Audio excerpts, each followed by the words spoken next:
How would you suggest a First Breath provider adapt motivational interviewing strategies to fit the needs of a person with a mental illness such as schizophrenia and or cognitive impairment such as fetal alcohol syndrome? Well, that's a real challenge because for all the useful things it brings us, motivational interviewing requires a fair amount of cognitive activity on actually both parts of the people that are involved in it.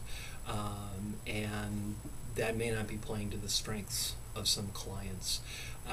With people who are dealing with some kind of cognitive impairment, whether it's relatively constant or say more episodic, someone with fairly well controlled schizophrenia that may be symptomatic sometimes but not all the times. One of the most helpful things for them is to see if you can help identify changes in their environment that help sustain the progress that they've made. So if they can do things like making cigarettes less accessible in their environment, so if they have a period of time where maybe they're not as able to focus on their reasons for quitting, maybe some of the skills you've discussed, it makes it more difficult for them to just sort of impulsively or without thinking grab the cigarettes. A lot of times those changes involve extra support.